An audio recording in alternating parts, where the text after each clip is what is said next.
Herzlich willkommen zu Alltag Deutsch Podcast. Ja, auch von mir ein herzliches Willkommen an alle unsere ZuhörerInnen und Zuhörer. Schön, dass Sie wieder dabei sind. Absolut. Und wir haben heute einen besonderen Grund zur Freude. Für alle, die von Anfang an dabei sind, Sie haben bis Tag 60 das A2-Niveau erfolgreich abgeschlossen und befinden sich jetzt mitten im B1-Niveau. Herzlichen Glückwunsch dazu. Genau, eine tolle Leistung. Und passend zum B1-Niveau haben wir heute ein Thema, das uns alle im Alltag betrifft. Wir sind bei Tag 103 und sprechen über Computer und Internet. Ein riesiges Thema, aber keine Sorge, wir haben uns 15 wirklich wichtige Alltagswörter aus diesem Bereich herausgesucht, die wir heute gemeinsam besprechen werden. Richtig. Und das sind Wörter, die Sie wirklich jeden Tag benutzen können, wenn Sie in eine E-Mail schreiben, im Internet surfen oder eine App benutzen. Und noch ein kleiner Hinweis, bevor wir loslegen. Zu dieser Lektion hier gibt es auch ein separates Video. Darin stellen wir Ihnen Fragen und geben Antworten zu den Wörtern von heute. Das ist eine super Übung, um das Gelernte zu vertiefen. Ja, sehr zu empfehlen. Und während Sie uns jetzt zuhören, probieren Sie doch mal die Shadowing-Methode aus. Ah, die ist super. Ja, einfach die Wörter und Sätze, die wir sagen, direkt nachsprechen. Das hilft enorm bei der Aussprache und dem Sprachgefühl. Genau, versuchen Sie es einfach mal und bleiben Sie unbedingt bis zum Schluss dabei, denn da erzählen wir Ihnen eine kleine Geschichte, in der alle 15 neuen Wörter vorkommen. So, aber jetzt legen wir los, oder? Fangen wir mal mit den absoluten Grundlagen an. Wie kommt man überhaupt ins Internet? Gute Frage. Da brauchen wir als erstes einen Internetanbieter. Genau, der Internetanbieter. Das ist ganz einfach gesagt die Firma, von der man seinen Internetzugang bekommt. Auf Englisch würde man sagen Provider. Richtig, Provider. Und ein typischer Satz, den man leider manchmal sagen muss, ist: Mein Internetanbieter hat gerade eine Störung, deshalb funktioniert mein Internet nicht. Oh ja, das kennt wohl jeder. Okay, man hat also einen Vertrag mit einem Internetanbieter. Was schickt der einem dann meistens zu? Die Zugangsdaten. Das ist unser zweites Wort. Die Zugangsdaten. Das klingt sehr offiziell. Ist es ja auch irgendwie. Die Zugangsdaten, das sind der Benutzername und das Passwort. Also alles, was man braucht, um sich irgendwo anzumelden oder eine Verbindung herzustellen. Die englische Übersetzung wäre hier Access Data. Genau, Access Data.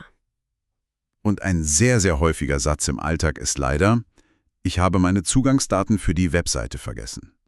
Stimmt. Passiert mir ständig. So, jetzt sind wir also online und wollen vielleicht eine E-Mail schreiben. Was ist, wenn ich ein Foto mitschicken will? Dann schickst du einen Anhang. Das ist unser drittes Wort. Der Anhang.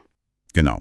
Eine Datei, also zum Beispiel ein Foto, ein PDF, ein Dokument, das man mit einer E-Mail mitschickt. Auf Englisch ist das ganz einfach Attachment.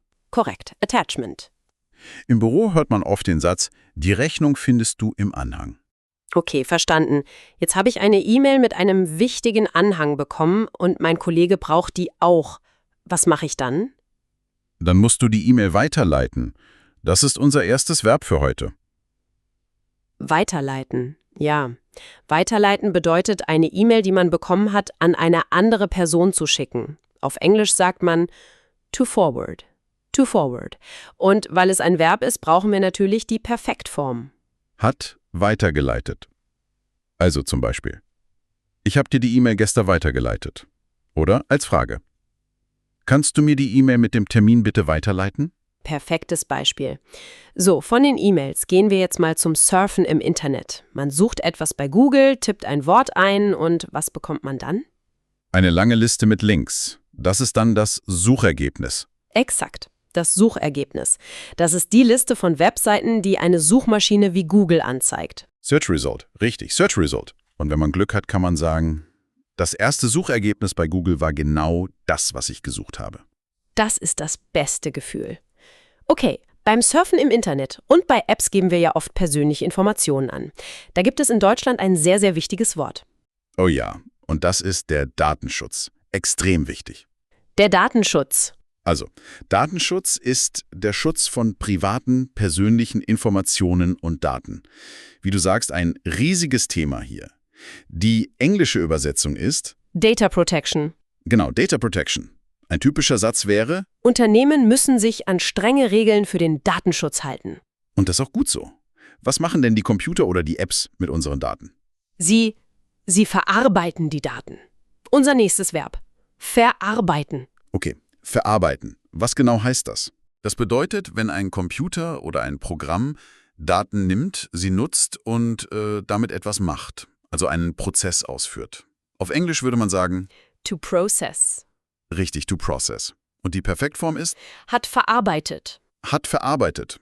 Zum Beispiel, Der Computer verarbeitet die Informationen sehr schnell. genau. So, jetzt haben wir viel über die innere Welt des Internets gesprochen. Kommen wir mal zu den Aktionen, die wir mit unseren Geräten machen. Was ist das Erste, was du mit deinem Smartphone am Morgen machst? Ich nehme es in die Hand und muss es entsperren. Genau, entsperren. Unser nächstes Verb. Also eine Sperre aufheben. Meistens bei einem Smartphone oder einem Computer, bevor man es benutzen kann. To unlock. Korrekt. Und die Perfektform ist, Hat entsperrt. Man sagt also zum Beispiel, ich habe mein Handy gerade entsperrt. ich muss zuerst mein Handy entsperren. Stimmt. Okay, jetzt stell dir vor, du lädst eine große Datei herunter, aber merkst dann, oh, das ist die falsche Datei. Du willst den Vorgang stoppen. Was tust du? Ich muss den Download abbrechen. Ja, abbrechen. Das ist ein starkes Wort. Es bedeutet, einen Vorgang oder einen Prozess komplett zu stoppen, bevor er fertig ist. Auf Englisch sagt man, To cancel. richtig, to cancel. Und die Perfektform lautet, Hat abgebrochen. hat abgebrochen. Ein gutes Beispiel ist, ich musste den Download abbrechen, weil die Datei zu groß war. Genau. So, ein letztes Verb in dieser Runde. Verknüpfen. Verknüpfen, das klingt nach verbinden. Spiel 2 Online-Konten oder ein Gerät mit einer App. Okay, auf Englisch also to link. Perfekt, to link. Und die Perfektform ist, Hat verknüpft. hat verknüpft. Ein sehr modernes Beispiel ist ja, Man kann sein Bankkonto mit der App verknüpfen. exakt. Das wird ja immer häufiger. So, jetzt haben wir viele Nomen und Verben gehabt. Lass uns mal zu ein paar Adjektiven kommen. Die sind super wichtig, um Geräte und Software zu beschreiben. Sehr gute Idee. Fangen wir mal mit etwas Positivem an. Wenn ein Computer richtig schnell ist und viel Power hat, dann ist er, Leistungsstark. Ein tolles deutsches Wort. ja, leistungsstark. Es beschreibt ein Gerät, das sehr schnell und eben stark ist. Die englische Übersetzung ist hier powerful. Powerful. Ein typischer Satz wäre, für Videospiele braucht man einen leistungsstarken Computer. Absolut. So, und jetzt was anderes. Stell dir eine App vor, die total kompliziert ist. Man versteht nichts. Das ist schlecht. Das Gegenteil davon ist, Benutzerfreundlich. Auch ein sehr schönes Wort. ja, finde ich auch, benutzerfreundlich bedeutet, dass etwas sehr einfach zu bedienen und zu verstehen ist. User-friendly. Genau. Und ein großes Lob für jede Software ist der Satz, die neue App ist sehr benutzerfreundlich. Das stimmt. Okay, vom Positiven zum Negativen. Was ist, wenn Software oder ein Gerät alt ist, nicht mehr modern, nicht mehr aktuell? Dann ist es veraltet. Veraltet? Das klingt sehr endgültig. Ja, es ist stärker als nur alt. Es bedeutet, es ist nicht mehr auf dem Stand der Technik. Auf Englisch? Outdated. Outdated. Und man könnte sagen, die Software auf meinem alten Computer ist komplett veraltet. Ja, und dann wird es oft Zeit für etwas Neues. Und wenn etwas ganz Neues ist, eine tolle neue Idee, dann ist es moderne Idee oder eine Lösung. Etwas, das es so vorher nicht gab. Die englische Übersetzung ist Innovative. korrekt. Man sagt zum Beispiel über eine Firma, das Unternehmen ist bekannt für seine innovativen Produkte. Okay, ein letztes Adjektiv haben wir noch auf unserer Liste. Es beschreibt etwas, das klein und praktisch ist und nicht viel Platz braucht. Das ist kompakt. Kompakt. Wie zum Beispiel eine kleine Kamera oder ein kleiner Laptop. Genau, Auf Englisch sagt man auch kompakt. kompakt. Ein einfacher Beispielsatz ist, ich suche eine kompakte Kamera für meine Reisen. Super. Puh, das waren jetzt alle 15 Wörter. Ja, eine ganze Menge. Aber wie versprochen haben wir jetzt noch etwas Besonderes zur Übung. Genau. So, jetzt haben wir alle 15 Wörter gelernt. Hören Sie gut zu, in der folgenden Geschichte kommen jetzt alle Wörter vor. Lisa hat einen neuen Laptop gekauft, weil ihr alter Computer sehr veraltet war.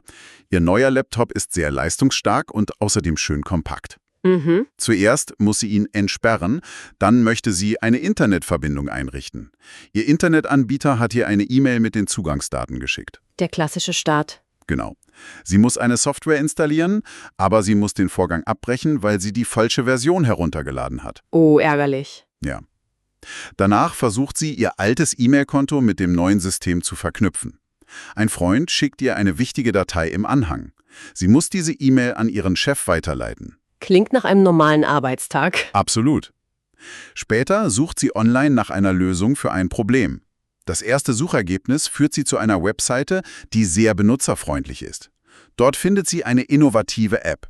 Ah, das Blatt wendet sich zum Guten. Ja, die App verarbeitet viele persönliche Informationen, aber der Datenschutz ist dem Hersteller laut Webseite sehr wichtig. Lisa ist zufrieden. Ein Happy End, das ist doch schön. Ich finde, diese Geschichte zeigt perfekt, wie all diese Wörter im Alltag zusammenspielen. Ja, vom ersten Einrichten bis zur täglichen Nutzung ist alles dabei. Das sind wirklich sehr nützliche Wörter für den digitalen Alltag.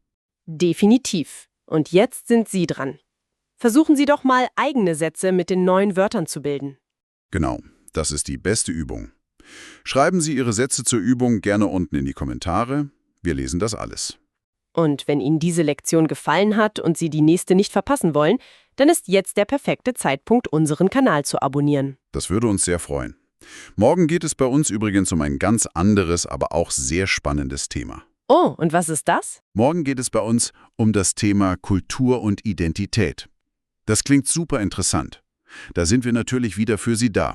Für heute sagen wir aber erstmal Tschüss und viel Spaß beim Lernen. Bis morgen.